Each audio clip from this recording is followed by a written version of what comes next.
Hello दोस्तों, तो आज हम देखेंगे संपूर्ण अनुच्छेद 1 से लेकर 395 तक अनुच्छेद देखेंगे हम लोग। पूरा देखेंगे अनुच्छेद।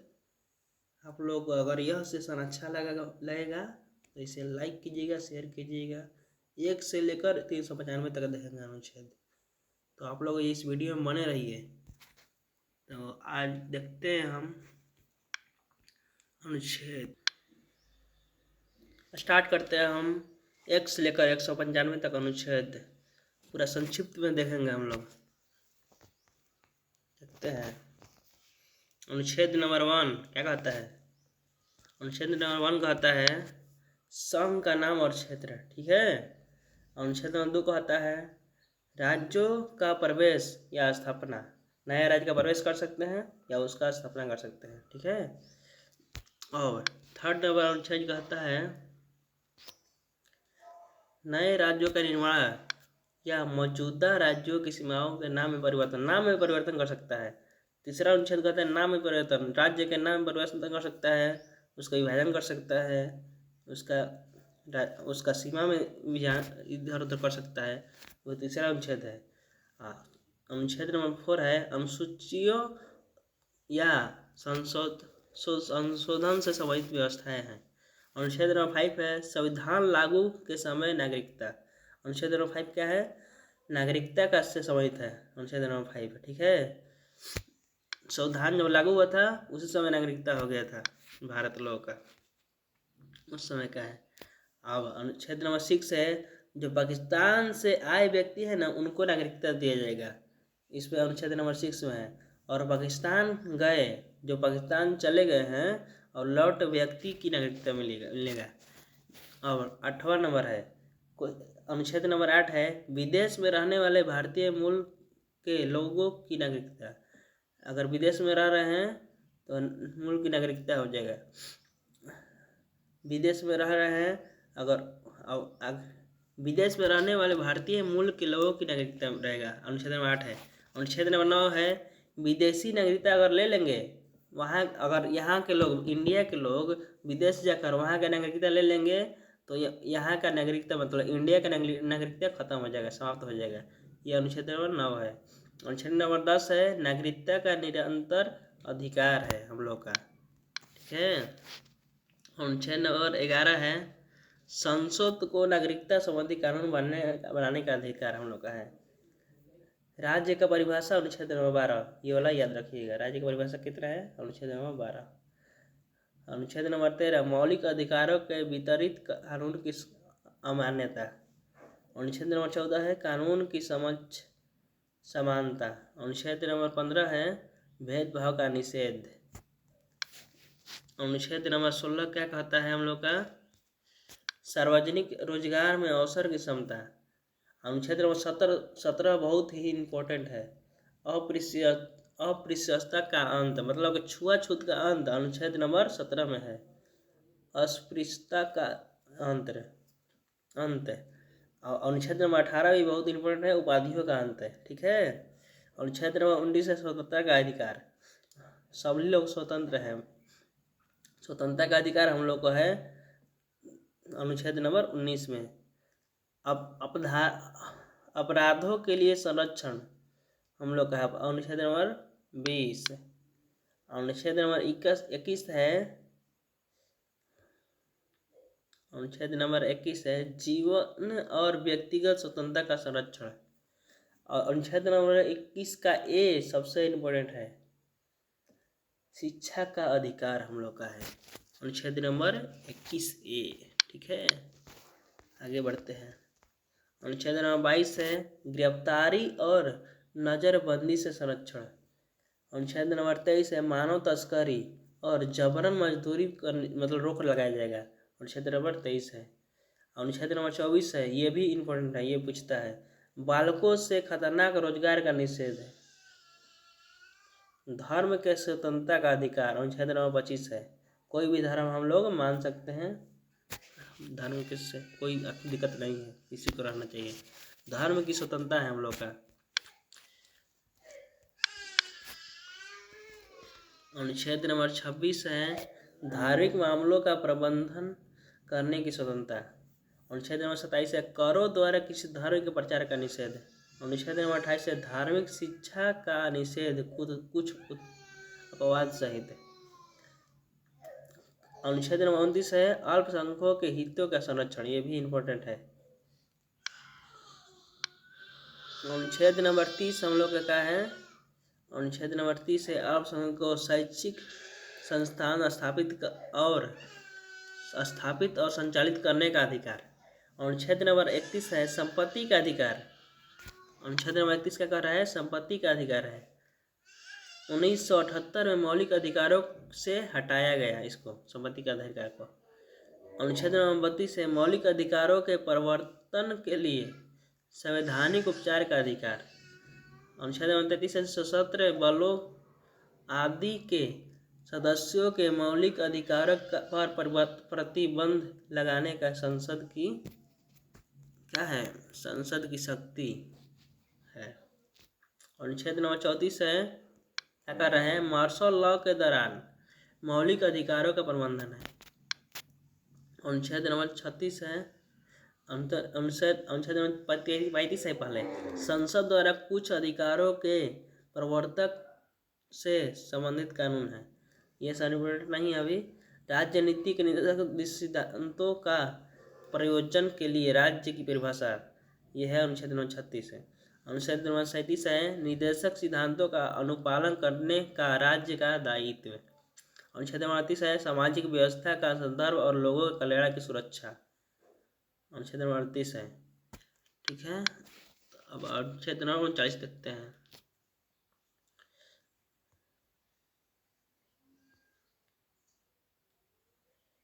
अनुच्छेद नंबर 39 है राज्य की नीति निर्देशक सिद्धांत। अनुच्छेद नंबर 39 का एक आता है समान न्याय और निःशुल्क विधि सहायता। अनुच्छेद नंबर 40 है, ये पूछता है अनुच्छेद नंबर 40।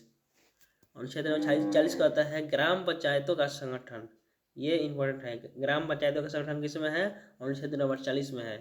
अनुच्छेद नंबर 41 है बेरोजगारी बुढ़ापा बीमारी आदि में सार्वजनिक सहायता का अधिकार।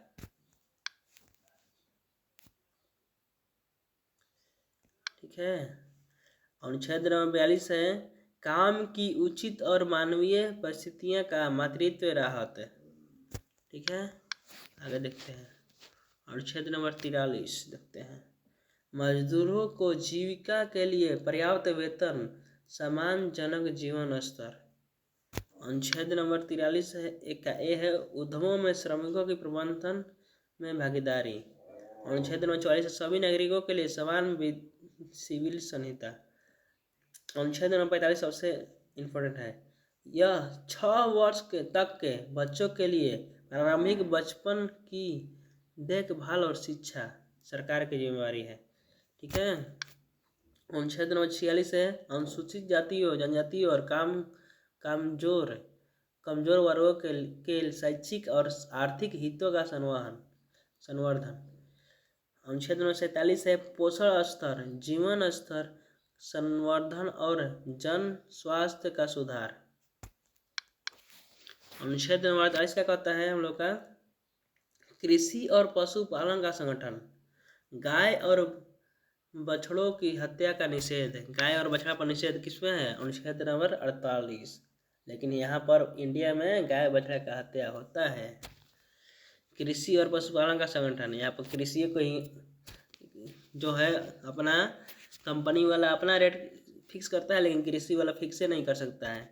यहाँ पर 20 तो 25 ऐसे KG बेचा रहा है गेहूँ चावल, ऐसा तो हाल हो गया है।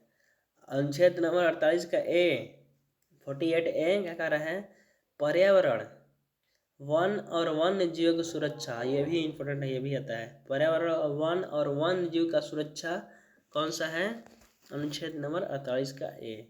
अनुच्छेद नंबर 49 राष्ट्रीय महत्व के स्मारकों स्थानों और वस्तुओं का संरक्षण। जो स्मारकों हैं और वस्तु हैं राष्ट्रीय जो महत्व है उसका संरक्षण करना है। अनुच्छेद नंबर किसमें है, 49 में। अनुच्छेद नंबर 50 में न्यायपालिका को कार्यपालिका से पृथक करना। अनुच्छेद नंबर 51 है अंतर्राष्ट्रीय शांति और सुरक्षा का संवहन। अनुच्छेद नंबर 51 का ये है मौलिक कर्तव्य।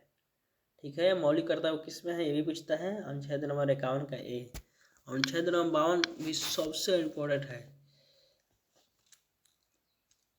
52 के बाद इम्पोर्टेंट ही है। अनुच्छेद नंबर 52 भारत का एक राष्ट्रपति का पद होगा। भारत के राष्ट्रपति का पद किसमें दिया है? अनुच्छेद नंबर 52 में। अनुच्छेद नंबर 53 कार्यपालिका शक्ति का राष्ट्रपति में निहित होना।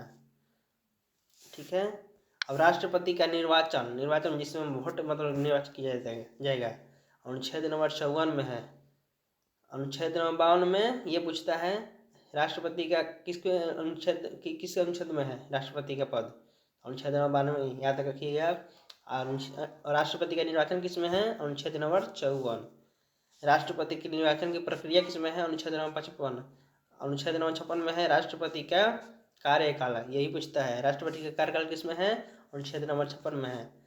अनुच्छेद नंबर 57 राष्ट्रपति का पुनः निर्वाचन के लिए पात्र होना, कितने किस में है? अनुच्छेद नंबर 57। अनुच्छेद नंबर 58 का आता है राष्ट्रपति के लिए योग्यता मतलब कितना वर्ष का होना चाहिए, इसमें है।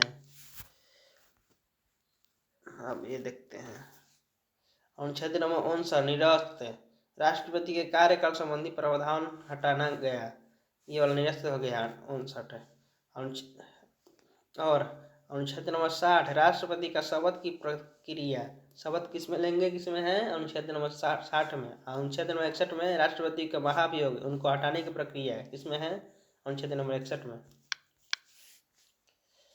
अनुच्छेद नंबर 62 है राष्ट्रपति के चुनाव को भरने और समय की व्यवस्था। अनुच्छेद नंबर 63 है, यह भी सबसे इम्पोर्टेंट है। उपराष्ट्रपति का पद इसमें है अनुच्छेद नंबर 63 में।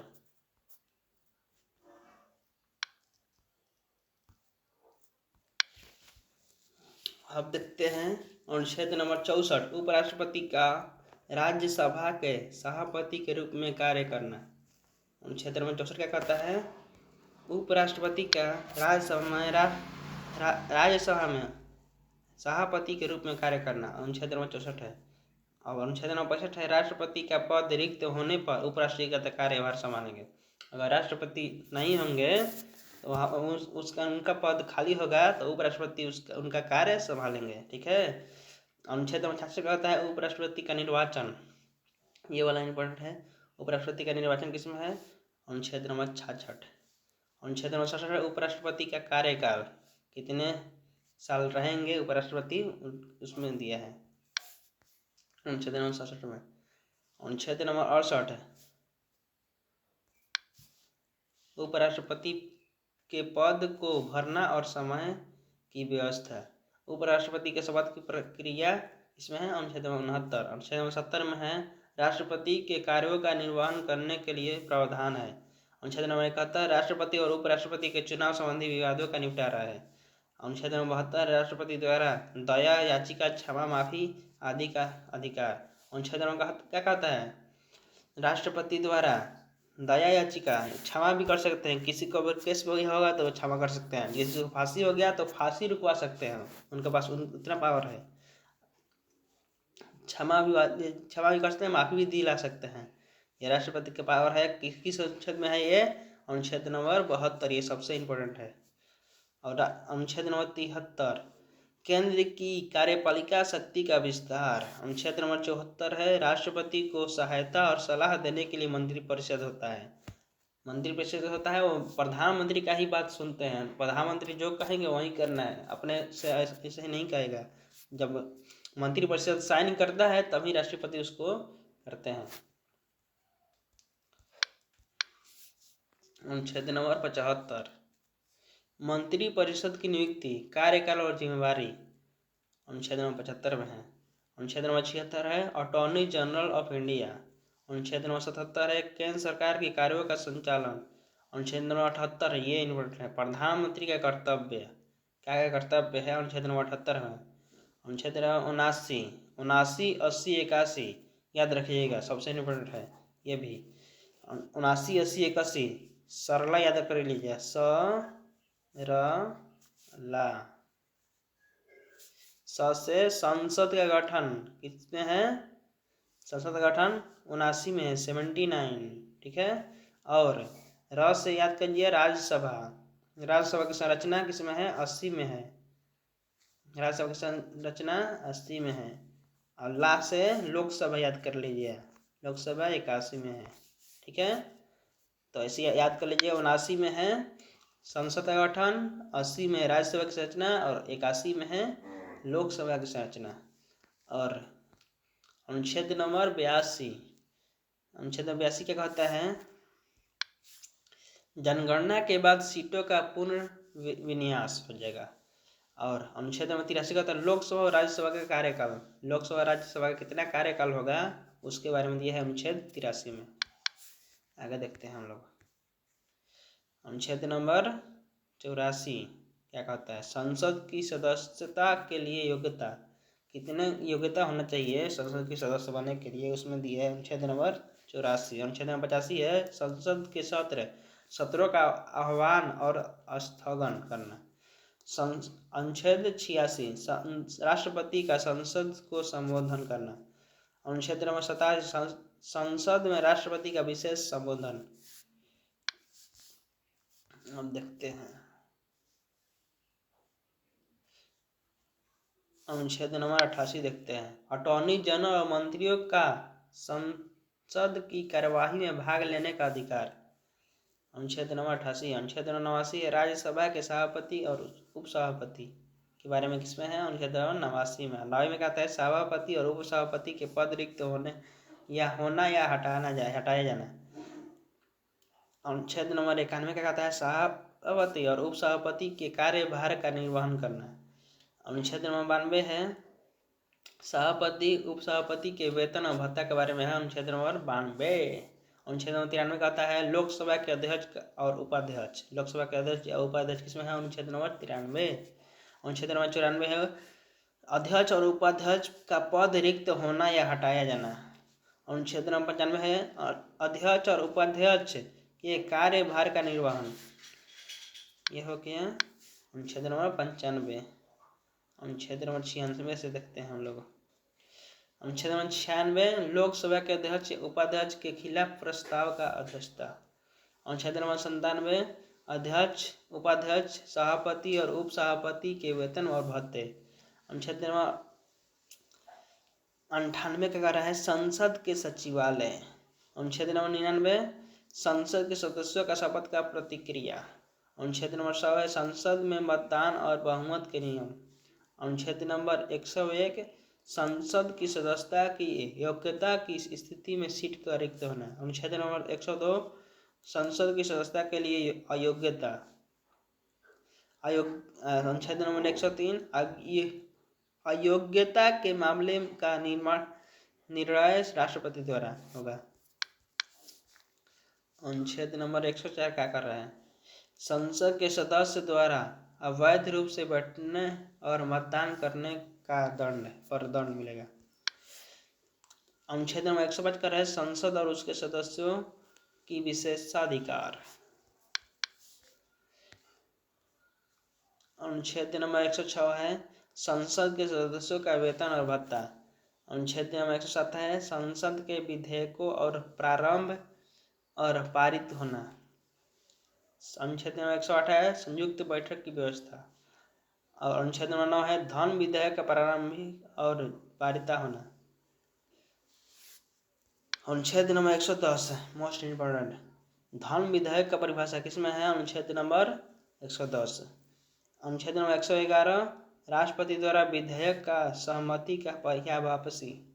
राष्ट्रपति ही धन विधेयक को पारित भी कर सकते हैं, उसको वापस भी हटा भी सकते हैं। और अनुच्छेद नंबर 112 वार्षिक वित्तीय विवरण यानी बजट है, उसके बारे में किसमें है? 112 में। अनुच्छेद नंबर 113 वार्षिक वित्तीय विवरण पर संसद की कार्यवाही। अनुच्छेद नंबर 114 अनुदान की मांग का अनुमोदन और विनियोग विधेयक। अनुच्छेद नंबर 115 अतिरिक्त अनुदान और अनुदान की पूर्ति। अनुच्छेद नंबर 116 अंतरिम अनुदान अतिरिक्त या पूरक अनुदान। वित्तीय विधेयक किसमें है? अनुच्छेद नंबर 117 में है। अनुच्छेद नंबर 18 संसद की कार्यप्रणाली और कार्य संचालन के नियम। अनुच्छेद नंबर 19 क्या कहता है? संसद की कार्यवाही में भाषा। अनुच्छेद नंबर 120 संसद में भाषा का प्रयोग। अनुच्छेद नंबर 120 है। अनुच्छेद नंबर 121 क्या कहता है? संसद के न्यायाधीशों के आचरण पर चर्चा का निषेध है। अनुच्छेद नंबर 122 क्या कहता है? संसद की कार्यवाही की वैधता पर प्रश्न नहीं उठाया जाएगा। अनुच्छेद नंबर 123 क्या कहता है? राष्ट्रपति का अध्यादेश जारी करने का अधिकार अनुच्छेद नंबर 123 है। अनुच्छेद नंबर 124 है सर्वोच्च न्यायालय का गठन और न्यायाधीशों की नियुक्ति अनुच्छेद नंबर 124 है। अनुच्छेद नंबर 125 क्या कहता है? सर्वोच्च न्यायालय के न्यायाधीशों का वेतन और भत्ता किसमें है? अनुच्छेद नंबर 125 में है।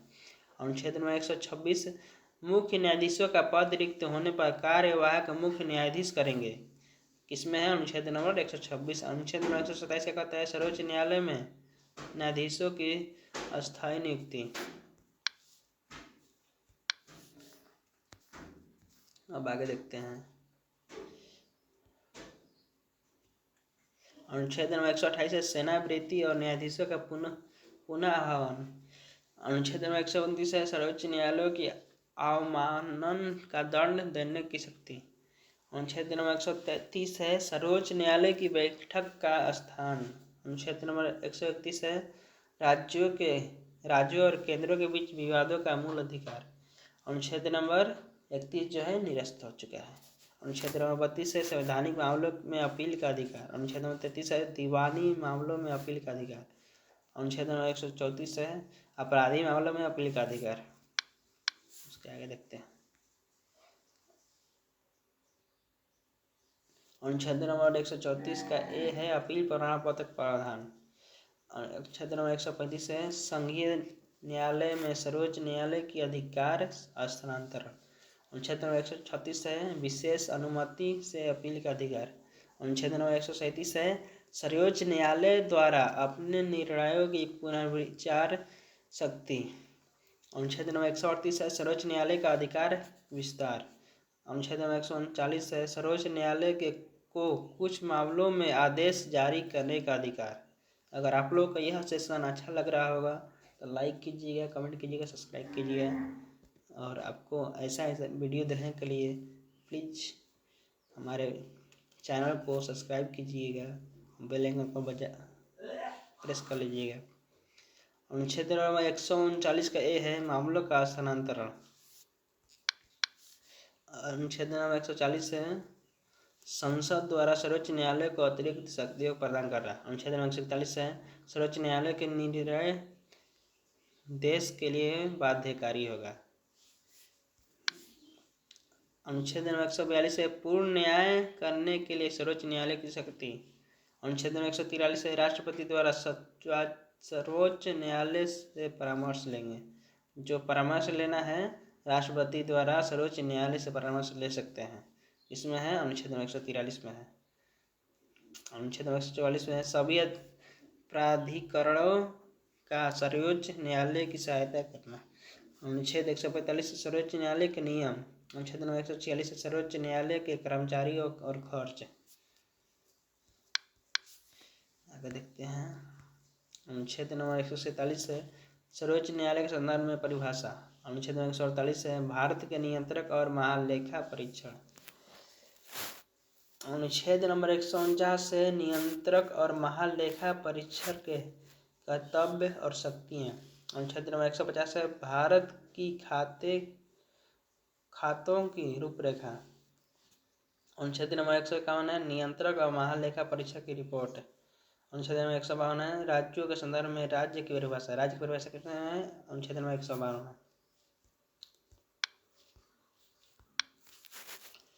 अनुच्छेद नंबर 153 है राज्यों में राज्यपाल का पद। किसमें है? 153 में। 152 का है राज्य की परिभाषा 152 में है।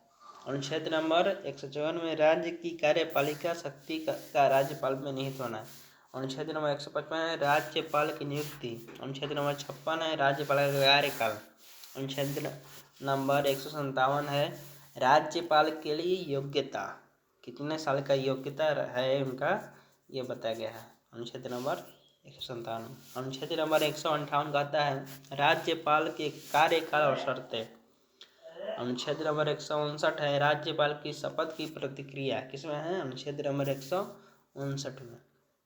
अनुच्छेद नंबर 160 में है राज्यपाल के कार्य निर्वहन के लिए प्रावधान। अनुच्छेद नंबर 161 है राज्यपाल द्वारा क्षमा, दंड, माफी आदि का अधिकार। अनुच्छेद नंबर 162 है राज्य की कार्यपालिका शक्ति का विस्तार। अनुच्छेद नंबर 163 है राज्यपाल को सहायता और सलाह देने के लिए मंत्री परिषद होगा। अनुच्छेद नंबर 163 है। अनुच्छेद नंबर 164 का कहता है मंत्री परिषद की नियुक्ति और कार्यकाल की और जिम्मेवारी। अनुच्छेद नंबर 165 है राज्य के महाधिवक्ता। अनुच्छेद नंबर 166 है राज्य सरकार के कार्यों का संचालन। अनुच्छेद नंबर 167 है मुख्यमंत्री के कर्तव्य। अनुच्छेद नंबर 168 है राज्य विधानमंडल का गठन। अनुच्छेद नंबर 169 है राज्य विधान परिषद का गठन या समाप्ति। अनुच्छेद नंबर 170 है राज्य विधानसभा की संरचना। अनुच्छेद नंबर 171 है राज्य विधान परिषद की संरचना। अनुच्छेद नंबर 172 है राज्य विधानमंडल का कार्यकाल। अनुच्छेद नंबर 173 राज्य विधानमंडल की सदस्यता के लिए योग्यता।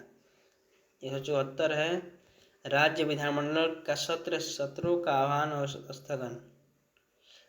अनुच्छेद नंबर 175 है राज्यपाल का विधानमंडल को संबोधन। अनुच्छेद नंबर 175 है।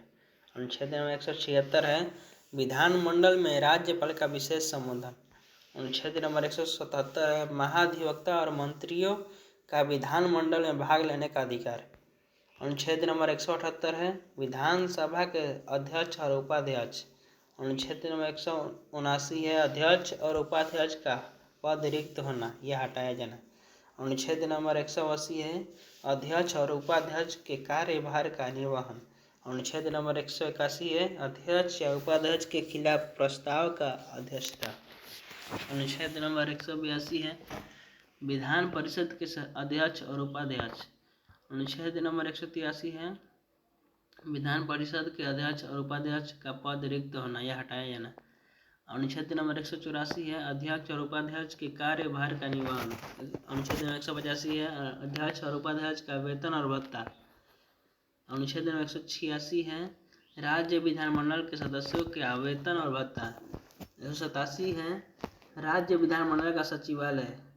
अनुच्छेद नंबर 188 क्या कहता है विधानमंडल के सदस्यों के शपथ या प्रतिज्ञा। अनुच्छेद नंबर 189 है विधानमंडल में मतदान और बहुमत के लिए नियम किसमें है 189 में। 190 कहता है विधानमंडल की सदस्यता छोड़ने या योग्यता की सीट पर रिक्त होना। अनुच्छेद 191 कहता है राज्य विधानमंडल की सदस्यता के लिए अयोग्यता। अनुच्छेद 192 है अयोग्यता के मामलों का निर्णय राज्यपाल द्वारा। अनुच्छेद नंबर 193 है सदस्य द्वारा अवैध रूप से बैठने और मतदान करने पर दंड। अनुच्छेद नंबर 194 है राज्य विधानमंडल और उसके सदस्यों का विशेषाधिकार। अनुच्छेद नंबर 195 विधानमंडल के सदस्यों का वेतन और भत्ता। अनुच्छेद नंबर 196 है राज्य विधानमंडल में विधेयकों का प्रारंभ और पारित होना। अनुच्छेद नंबर 197 है विधान परिषद में विधेयकों पर पारित होना। अनुच्छेद नंबर 198 है धन विधेयकों का प्रारंभ और पारित होना। धन विधेयक की परिभाषा किसमें है अनुच्छेद नंबर 199 और धन विधेयक का प्रारंभ और पारित होना किसमें है 98 में है। राज्यपाल द्वारा विधेयक पर सहमति का वापसी इसमें है अनुच्छेद नंबर 200। अनुच्छेद नंबर 201 राष्ट्रपति द्वारा राज्य विधेयक पर विचार। अनुच्छेद नंबर 202 राज्य का वार्षिक वित्तीय विवरण। अनुच्छेद नंबर 203 है अनुदान की मांग का अनुमोदन। अनुच्छेद नंबर 204 है विनियोग विधेयक। अनुच्छेद नंबर 205 अतिरिक्त पूरक और अंतरिम अनुदान। अनुच्छेद नंबर 206 है अंतरिम अनुदान और आकस्मिक व्यय। अनुच्छेद नंबर 207 है राज्य के वित्तीय विधेयक। अनुच्छेद नंबर 208 है राज्य विधानमंडल की कार्य प्रणाली और राज्य संचालन के नियम। अनुच्छेद नंबर 209 है विधानमंडल की कार्यवाही में भाषा। अनुच्छेद नंबर 210 है राज्य विधानमंडल में भाषा का प्रयोग। अनुच्छेद नंबर 211 है विधानमंडल में न्यायाधीशों का आचरण पर चर्चा का निषेध। अनुच्छेद नंबर 212 है राज्य विधानमंडल की कार्यवाही की वैधता पर प्रश्न नहीं उठाया जाएगा। अनुच्छेद नंबर 213 है राज्यपाल का अध्यादेश जारी करने का अधिकार। अनुच्छेद नंबर 214 है उच्च न्यायालय का गठन। अनुच्छेद नंबर 215 है उच्च न्यायालय की अवमान्यता का दंड देने की शक्ति। अनुच्छेद नंबर 216 है उच्च न्यायालय के न्यायाधीशों की नियुक्ति। अनुच्छेद नंबर 217 है उच्च न्यायालयों के न्यायाधीशों की नियुक्ति और कार्यकाल। अनुच्छेद नंबर 18 है 218 उच्च न्यायालयों के न्यायाधीशों की स्थानांतरण का प्रावधान। अनुच्छेद नंबर 219 है उच्च न्यायालयों के न्यायाधीशों की शपथ या प्रतिज्ञा। अनुच्छेद नंबर 220 है उच्च न्यायालय के न्यायाधीशों का पुनः प्रैक्टिस करने का पर प्रतिबंध। अनुच्छेद नंबर 221 है उच्च न्यायालय के न्यायाधीशों का वेतन और भत्ता। कितने है अनुच्छेद नंबर 221 में। अनुच्छेद नंबर 222 क्या कहता है उच्च न्यायालयों के न्यायाधीशों का स्थानांतरण। अनुच्छेद नंबर 223 कहता है कार्यवाहक मुख्य न्यायाधीश की नियुक्ति। अनुच्छेद नंबर 224 क्या कहता है उच्च न्यायालय में अतिरिक्त और अस्थायी न्यायाधीशों की नियुक्ति। अनुच्छेद नंबर 224 क्या कहता है सेना निवृत्ति और न्यायाधीशों की पुनः आह्वान। अनुच्छेद नंबर 225 है उच्च न्यायालयों के अधिकारों का संरक्षण। अनुच्छेद नंबर 226 है उच्च न्यायालयों की रीट जारी करने की शक्ति। अनुच्छेद नंबर 227 है उच्च न्यायालयों की अधीक्षण शक्ति। अनुच्छेद नंबर 228 है मामलों का उच्च न्यायालयों को स्थानांतरण। अनुच्छेद नंबर 228 का ए है निरस्त कर दिए गए हैं। अनुच्छेद नंबर 229 है उच्च न्यायालय का कर्मचारी और खर्च। अनुच्छेद नंबर 230 है संघीय क्षेत्र के लिए उच्च न्यायालय का अधिकार। अनुच्छेद नंबर 231 है दो या अधिक राज्यों के लिए समान उच्च न्यायालय की स्थापना। 232 जो है निरस्त हो गए हैं। अनुच्छेद नंबर 233 जिला न्यायाधीशों की नियुक्ति ये अच्छा है। अनुच्छेद नंबर 234 है न्यायिक सेवा में नियुक्ति। 235 है अधीनस्थ न्यायालयों के ऊपर उच्च न्यायालयों का नियंत्रण। अनुच्छेद नंबर 236 है अधीनस्थ न्यायालयों के संदर्भ में परिभाषा। अनुच्छेद नंबर 237 है न्यायिक सेवा के प्रावधानों का कुछ क्षेत्रों पर विस्तार। 238 निरस्त हो चुका है। 239 संघीय क्षेत्र का प्रशासन जो इम्पोर्टेंट है वह वहीं बता रहे हैं आप। अनुच्छेद 239 केंद्र शासित प्रदेशों में विधानमंडल का और मंत्रिपरिषद। अनुच्छेद 239 का ए है दिल्ली के विशेष प्रावधान। चलते हैं और नीचे अनुच्छेद 243 है ग्राम पंचायतों से संबंधित प्रावधान। किसमें है अनुच्छेद 243 का एक कहता है ग्राम सभा की शक्तियाँ। किसमें 243 का ए है। 243 का बी है पंचायतों का गठन। 243 का सी है पंचायतों का संरचना। 243 का डी है पंचायतों के अनुसूचित जाति और महिलाओं के लिए आरक्षण। 243 का ई है पंचायतों का कार्यकाल। 243 का एफ है पंचायत सदस्यों के लिए योग्यता। 243 का जी है पंचायतों की शक्ति या अधिकारों और जिम्मेवारी। 243 का एच है पंचायत को वित्तीय प्रावधान। 243 के आई है राज्य वित्तीय आयोग का गठन। 243 के जे है पंचायतों के चुनाव संबंधी प्रावधान। 243 के है पंचायत चुनाव का संचालन। 243 का एल है पंचायतों से संबंधित कुछ प्रावधानों का अनुप्रयोग। जो 244 का ए क्या कहता है, शासन में स्वायत्ता राज्य का गठन। 245 है संसद और राज्य विधानमंडल में विधीय शक्तियों का विस्तार। 248 अनुच्छेद 248 संसद की विशिष्ट शक्तियाँ। 252 है राज्यों की सहमति की से संसद द्वारा कानून बनाना। और 254 भी इम्पोर्टेंट है समवर्ती सूची में संसद और राज्य कानूनों का टकराव। अनुच्छेद 255 है राष्ट्रपति की पूर्व स्वीकृति के बिना कानून का वैधता। अनुच्छेद नंबर 56 है राज्य सरकार का केंद्र निर्देशों का पालन करना।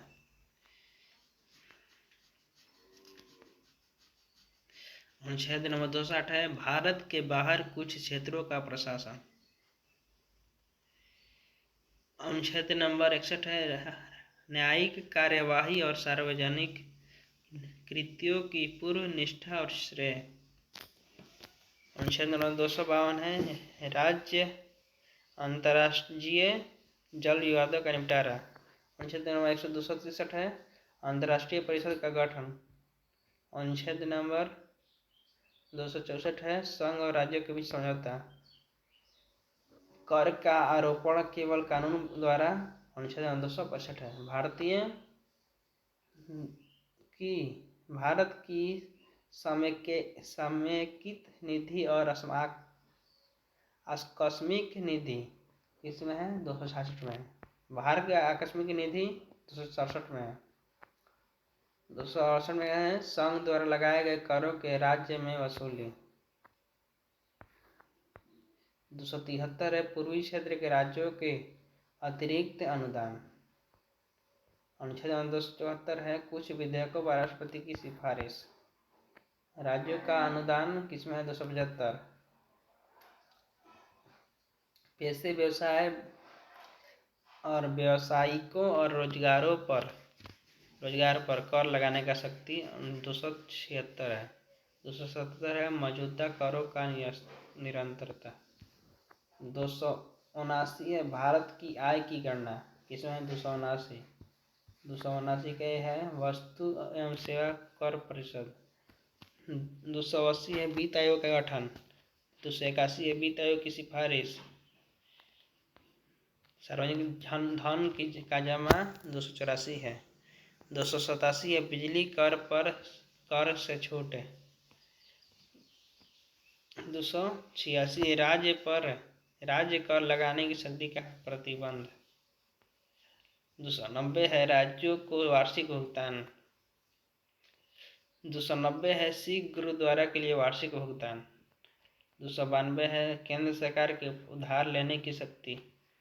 293 है राज्य सरकार के उधार लेने की शक्ति। 294 है संपत्ति अधिकार और दायित्व का हस्तांतरण। 295 है संपत्ति अधिकार और दायित्व का उत्तराधिकार। 296 है उत्तराधिकार न होने पर संपत्ति का निपटान। 299 है सरकारी अनुबंध।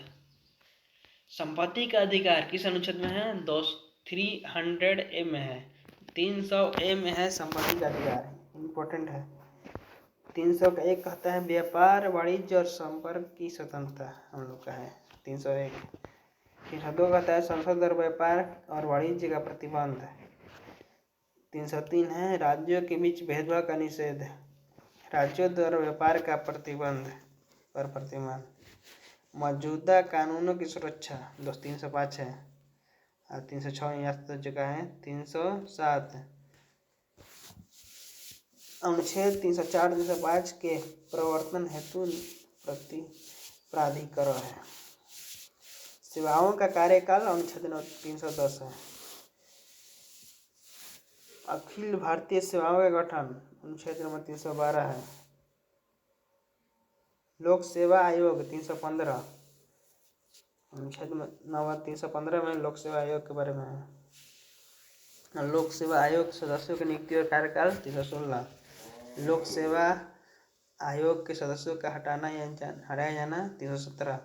लोक 318 में है लोक सेवा आयोग की सेवा और शर्तें। 319 लोक सेवा आयोग के सदस्यों पर पुनर्नियुक्ति का प्रतिबंध। अनुच्छेद नंबर 320 लोक सेवा आयोग के कार्य। अनुच्छेद नंबर 321 अतिरिक्त कार्य सौंपने का अधिकार। अनुच्छेद नंबर 322 लोक सेवा आयोग के खर्च। अनुच्छेद नंबर 23 का प्रशासनिक न्यायीकरण। अनुच्छेद नंबर 23 का भी कुछ विषयों पर न्यायीकरण। अनुच्छेद नंबर 24 चुनाव आयोग का गठन और शक्तियाँ। अनुच्छेद नंबर 325 मतदाता सूची में किसी के साथ भेदभाव का निषेध। अनुच्छेद नंबर 326 सार्वभौमिक वयस्क अधिकार। अनुच्छेद नंबर 327 संसद की चुनावी संबंधी शक्तियाँ। अनुच्छेद नंबर 328 राज्य विधानमंडल की चुनाव संबंधी शक्तियाँ। अनुच्छेद नंबर 329 चुनाव संबंधी न्यायालय का अधिकार। अनुच्छेद 329 निरस्त हो चुका है। अनुच्छेद नंबर 331 लोकसभा में एंग्लो इंडियन प्रतिनिधि। अनुच्छेद नंबर 332 राज्य विधानसभाओं में आरक्षण। अनुच्छेद नंबर 333 राज्य विधानसभाओं में एंग्लो इंडियन का प्रतिनिधि। आरक्षण का अवधि 334 में। सेवाओं में अनुसूचित जाति जनजाति दावा। एंग्लो इंडियन की शिक्षा में अनुदान 337 में है। राष्ट्रीय अनुसूचित जाति आयोग 338। राष्ट्रीय पिछड़ा वर्ग आयोग 338 का भी। पिछड़े वर्ग की जांच के लिए आयोग 340। अनुसूचित जाति के लिए सूची 341। अनुसूचित जनजाति के लिए सूची 342। आधिकारिक भाषा 343 ये है। आधिकारिक भाषा आयोग 344 ये वाला हम लोग का इम्पोर्टेंट है। आधिकारिक भाषा 343 याद रखिएगा।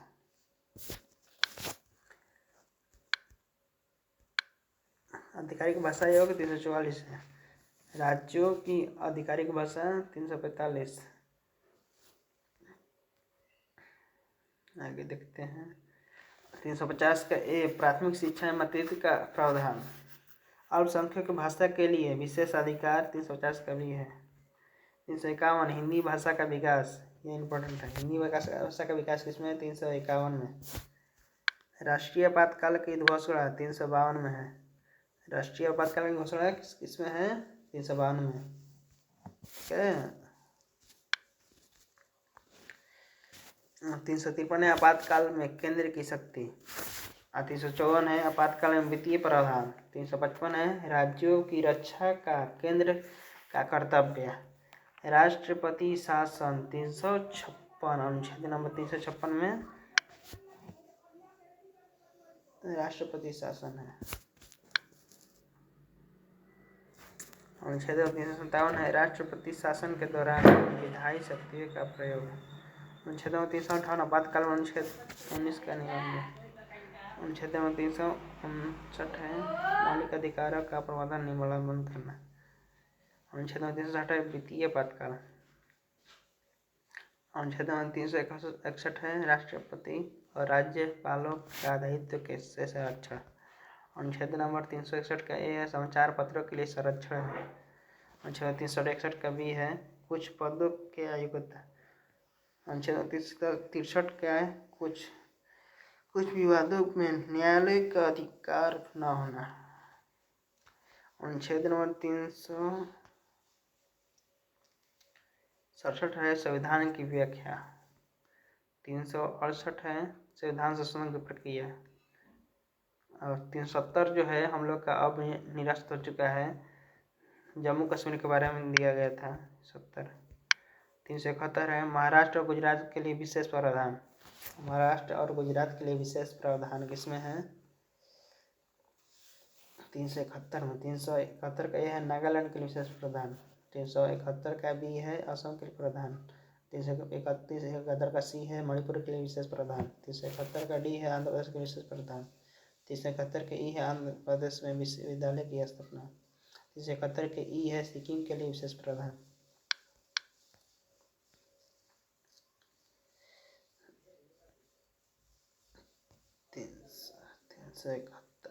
372 के लिए मौजूदा कानूनों का निरस्त होना। और 372 का ए है मौजूदा कानून में संशोधन करने की शक्ति किसमें है? 372 का ए है। 373 आपातकाल